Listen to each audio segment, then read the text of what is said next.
here we go. Here we go again. So that's right, I am frying some ribs today. And I have a slab of baby back ribs. I don't need much because it's just going to be us. Feel free to triple, double this recipe. Quadruple, however you do it. So first you want to take the silverback, I don't know what you call it, off of the back of the ribs.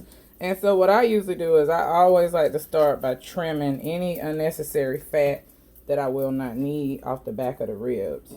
So what I'm going to do is I'm going to start from this side instead of the other side. It's giving me such a hard time.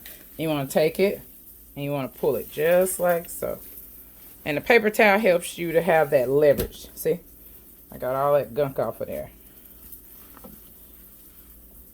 So now what I'm going to do is I'm going to cut each rib down and I'm going to cut it through the bone. Since these are going to be fried, I want to make sure that I cut them through the bone. I'm going to get a bigger knife.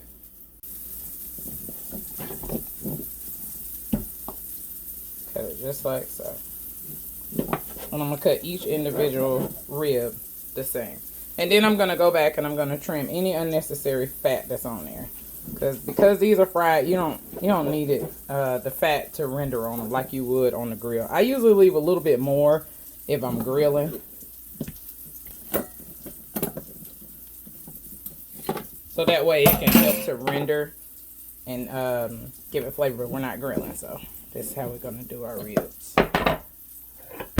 So because we're frying them, I'm going to go ahead and season them. And I'm going to set mine in the refrigerator. I'm probably going to set mine in overnight, but I would say an hour minimum. Because you want to get those flavors in there.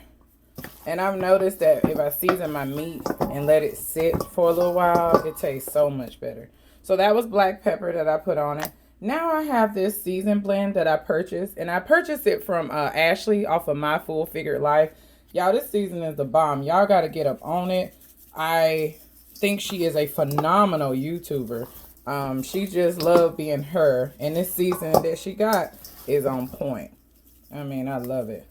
So I'm put that on there. And I'm also going to put onion powder. Granulated onion. And now I'm going to put some granulated garlic powder. And that's it. I'm not going to overly do it because we're making that glaze. So it's going to be packed with flavor. I just have to get my basic essentials down. So here we go. Here we go. I'm going to mix that up there real good. You want to make sure you get all those flavors in there.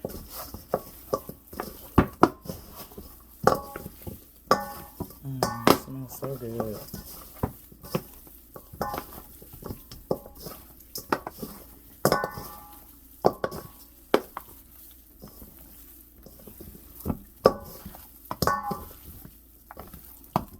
Alright, so now we got our meat seasoned.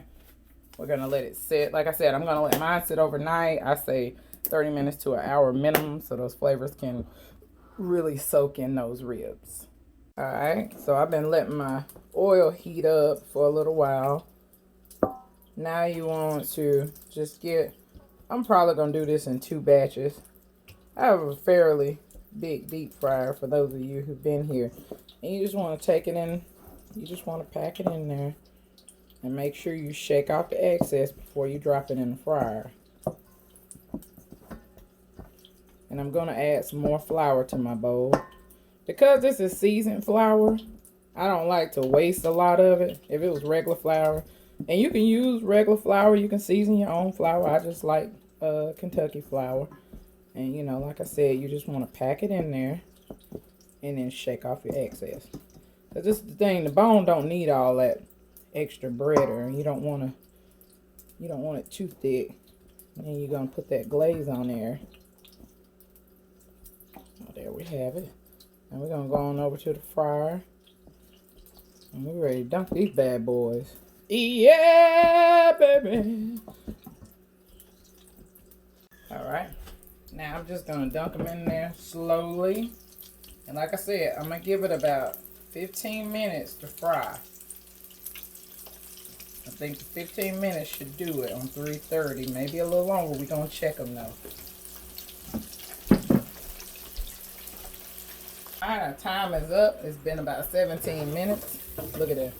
That's how you want them to look right there. And they will float whenever they get done. So now that these are done, I'm just going to put them on my drying rack.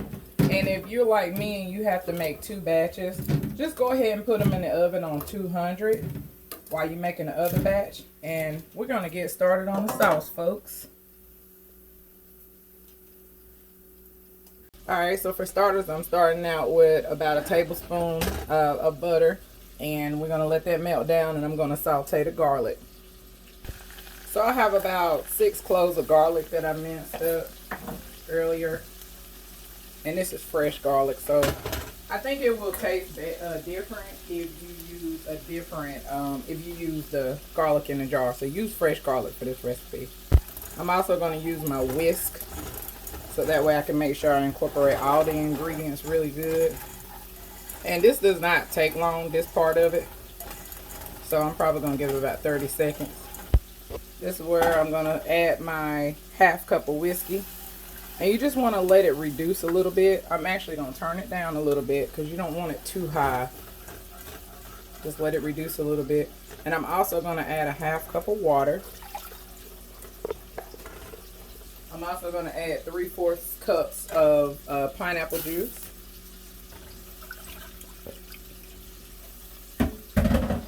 Let it mix in there real good. I'm also going to add ½ cup of teriyaki sauce. I'm actually using honey teriyaki because I couldn't find the regular teriyaki, and it's fine. It's not gonna cause that. As long as it's got teriyaki in it, you're good money. And I'm also gonna put 3/4 cup of brown sugar.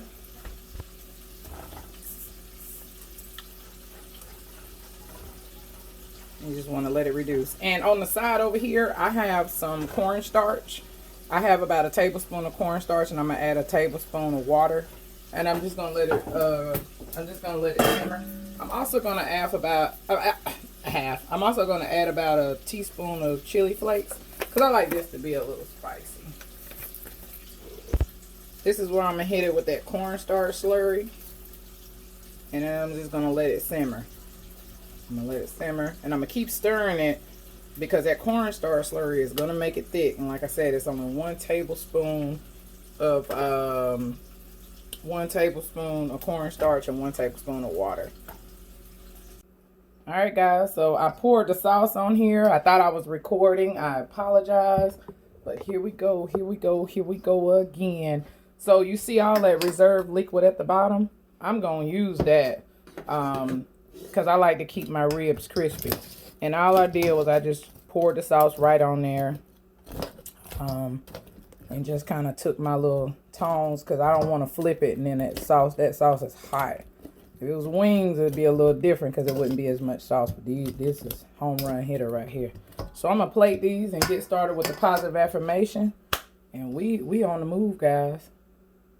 So I'm going to plate them on the plate just like so.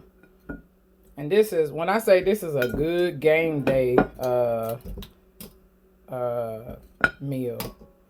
You can just make a plate of ribs and I guarantee you everybody gonna want one. Alright guys, I'm gonna give y'all a close up. They smoking hot. They hot and steamy. I sound like Nikocado avocado.